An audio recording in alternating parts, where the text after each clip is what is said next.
Vasco, Nicola, algum meio campo previsto? Rosana Silva, o nome dos sonhos para o meio campo é o Marlon Freitas, tá? É um negócio difícil, o Botafogo não gostaria de negociá-lo.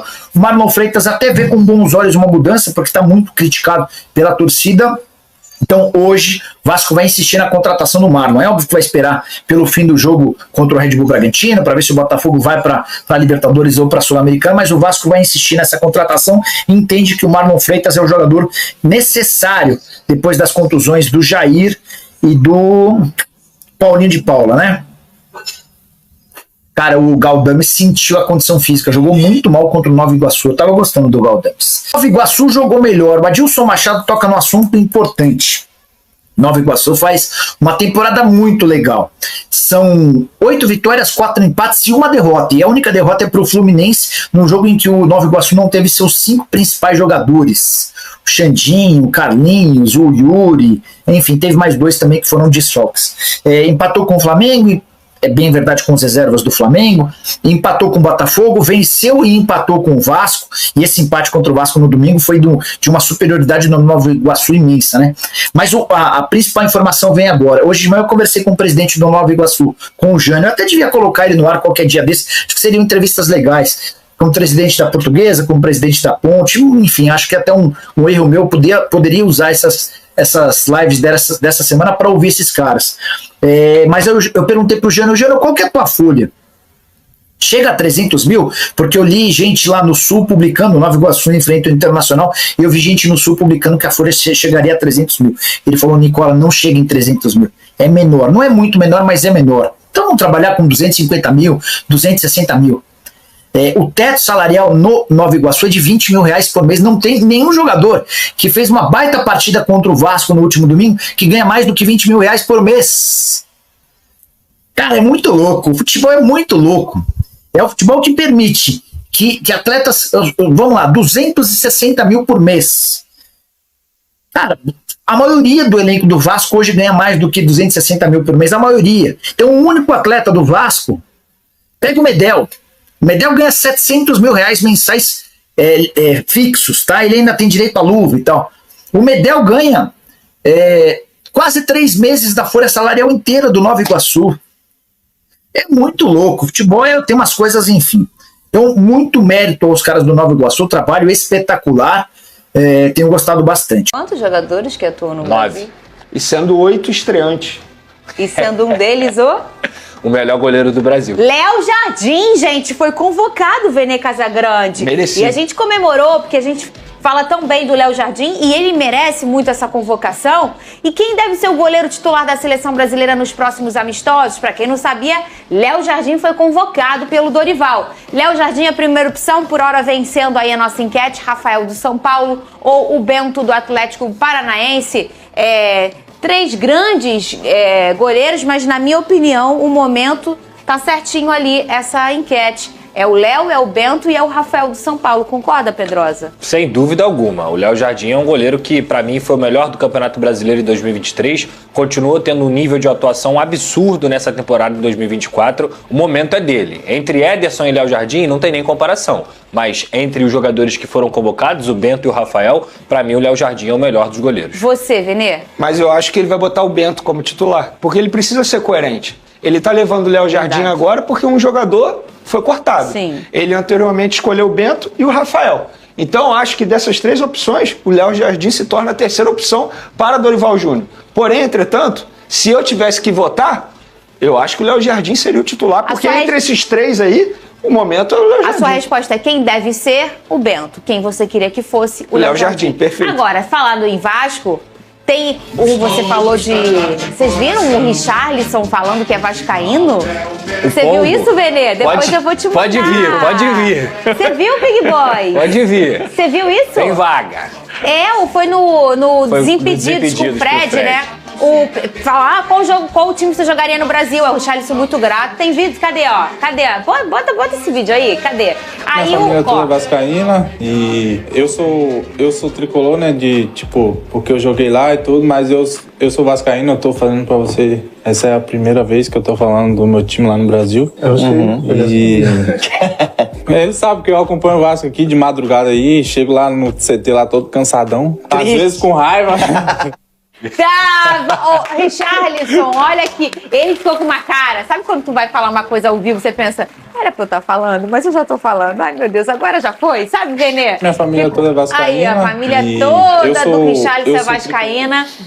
Vocês sabem, eu sou muito fã do Paul, eu acho ele um jogador assim, e eu acho que um perfil muito bacana pra seleção, essa pegada de ter uma comemoração, de ser engraçado. Eu acho que isso faz parte da seleção brasileira, traz um olhar muito além do só o futebol, tecnicamente falando. Eu acho ele um personagem muito importante para a seleção brasileira. E que legal saber que ele é aqui, torce para alguém do futebol carioca. E é o Vasco da Gama de Lucas Pedrosa. Eu já sabia, tá, Fernanda? Porque ele falou que foi a primeira vez, mas teve uma concentração da seleção brasileira, que tava o Douglas Luiz, tava o Richarlison, se eu não me engano também tava o Paulinho, que ele veste a camisa do Vasco, então quem acompanha um pouquinho do Richarlison aí já sabia. E ele falou assim, às vezes com raiva, às vezes fico acompanhando, porque é verdade, né? O Vasco faz a gente passar uma raivinha. Mas quando voltar pro Brasil, as portas do Gigantes da Colina estão abertas. Falar nisso, põe de novo aqui na tela. Será que o Richarlison assiste a gente pra falar do Vasco? Porque a gente agora tá transmitindo o Vasco. Richarlison, presta atenção, Richarlison. Põe aqui na tela, ó. A partir de segunda-feira, a uma da tarde, a gente entra na tela da sua televisão. Nosso horário vai mudar. Ai, vai mudar pra sempre? É, pra sempre, tá? Agora é 1h, tá? 1h da tarde a gente vai chegar na sua televisão. Se você tinha o hábito de fazer um caminho na TV pra assistir uns programas esportivos, pare agora, tá bom? Ou mude o horário no seu despertador, 1h, SBT Esportivo. Esse é o nosso novo horário. A partir de segunda-feira, conta pra todo mundo que gosta do programa. E o Vasco se representa hoje em uma semana livre de treinos e olho no jogo de volta da Semi do Carioca contra o Nova Iguaçu. Cadê? Uma semana inteira de treinos de olho em uma vaga na decisão do Campeonato Carioca. O Vasco se reapresenta nesta terça com foco total no jogo de volta da semi do Campeonato Estadual contra o Nova Iguaçu no domingo. Atuação ruim no empate no jogo de ida e na classificação pela Copa do Brasil ligaram o alerta da comissão de Ramon Dias para o confronto decisivo. Após uma maratona de jogos, o Vasco terá semana livre de treinos para melhorar o rendimento. Um dos destaques positivos foi Cleiton Silva, que fez sua estreia e agradou a torcida.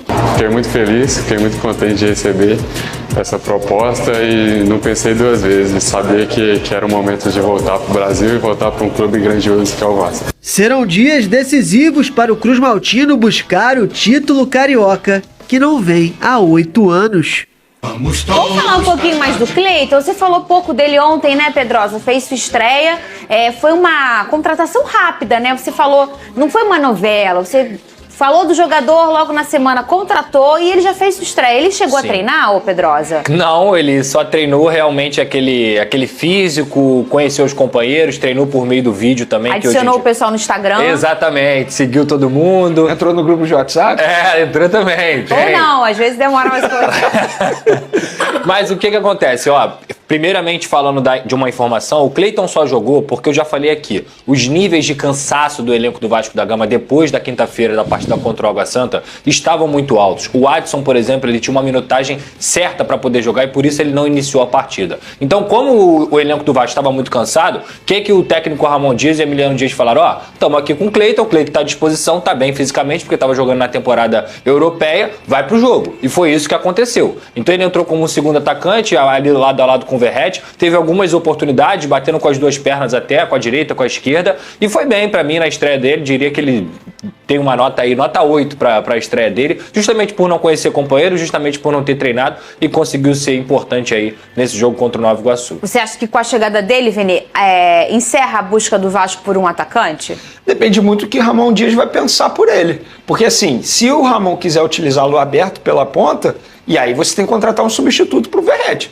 Porque se o Cleiton ele chega para ser o substituto do Verratti, aí para mim encerra. Depende muito do que a comissão técnica pensa em relação ao Cleiton. E sobre o Cleiton, uma curiosidade que os amigos lá de Belo Horizonte me falaram, ele seguiu o mesmo caminho do Bruno Henrique. Ele não fez categoria de base, começou com cerca de 22 anos, lá jogando pelo um time de várzea de Belo Horizonte. Então assim, seguiu o mesmo caminho do Bruno Henrique. Bacana demais. Legal. Boa sorte ao Cleiton com a camisa do Vasco. Muito bem. E o Vasco vai ter semana livre, né, o Pedrosa? Só uma coisa sobre o atacante, A prioridade do Vasco hoje em dia é um volante, tá, Fernando? Eu já falei, a gente já falou aqui quem é esse volante e você conhece muito bem. O Vasco vai tentar a contratação do Marlon Freitas até o fim, isso é fato. O Vasco vai tentar convencer esse atleta, o Vasco vai tentar comprar esse atleta, é uma tentativa que vai acontecer e provavelmente vai acontecer a partir de abril, quando a janela doméstica abre. Se vai acontecer ou não, aí é outra história. Mas a tentativa do Vasco, o foco da comissão técnica, o jogador que eles querem é o Marlon Freitas. Em relação à semana cheia, quem vai ter a semana cheia agora é o Nova Iguaçu. O Vasco vai ter a semana cheia para treinar. Então essa troca de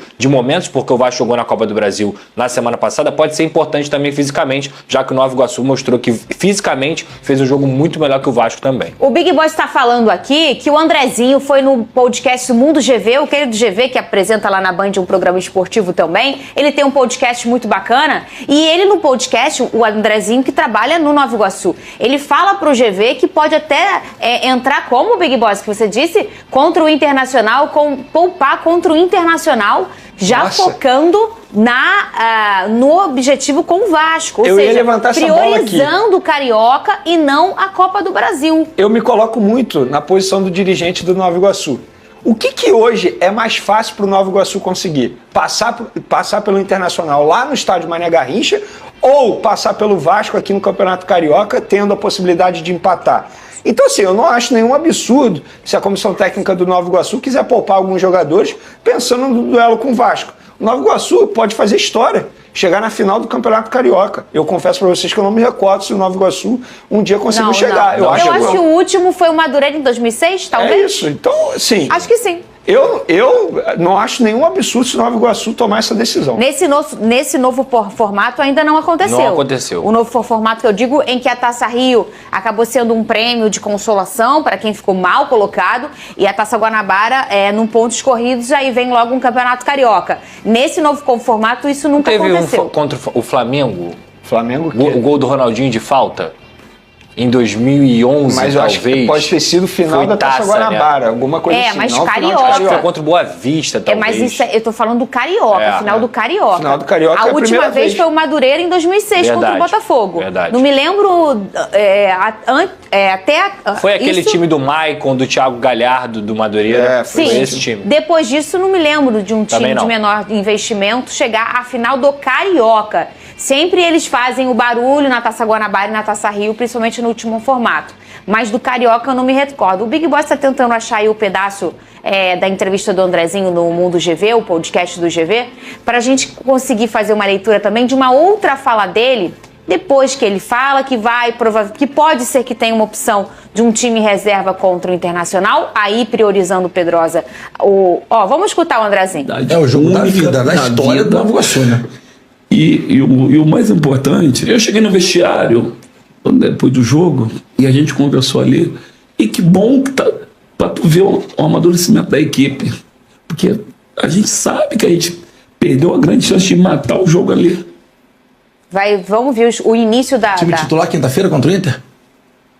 Pô, aí tem que perguntar pra ele, eu ia trazer ele aqui. Tu vai dar esse migué mesmo? Mas como é que eu não sou treinador, cara? Mas eu não sou treinador. Mas tu já ouviu alguma coisa? Eu não escuto, eu sou surdo. Segue mudo nessas áreas. Mas só um indício. O quê? Tirando a brincadeira, você tem que ter, o meio termo. Você não pode também querer abraçar o mundo. Sim. A gente sabe da dificuldade que vai ser o jogo contra o Inter. A gente sabe que o jogo contra o Vasco é uma possibilidade. É o jogo da vida, da história do Nova Iguaçu, né? E o mais importante, eu cheguei no vestiário depois do jogo. Os dois, ele jogou um beijo pro Andrezinho. Jogou no Inter e jogou no Vasco. E um beijo no Botafogo também.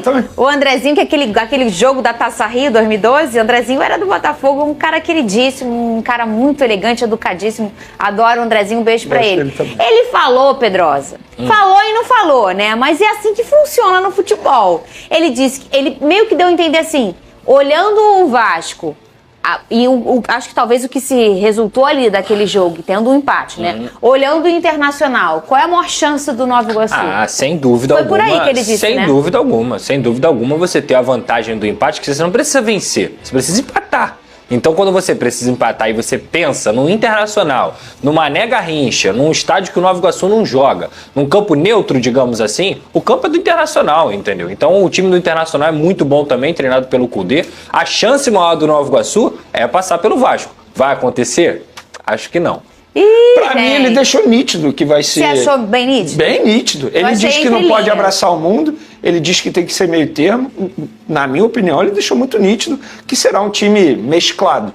E tá certo. Eu, no lugar dele, pensaria a mesma coisa. O Vasco entende que a única forma de avançar nas negociações com o Botafogo pelo atleta Marlon Freitas é com uma proposta de empréstimo com obrigação de compra. O jogador é um pedido da comissão técnica e o clube focará as atenções para viabilizar a vinda do volante até o mês de abril. Caso a negociação entre Vasco e Botafogo por Marlon Freitas fracasse, o Vasco voltará suas atenções para a vinda de um volante de impacto na janela internacional do meio do ano. O nome de Gustavo Cuéllar foi citado como possibilidade. De acordo com a nossa apuração, como informamos na live, alguns jogadores do Nova Iguaçu chamaram a atenção do departamento de futebol do Vasco.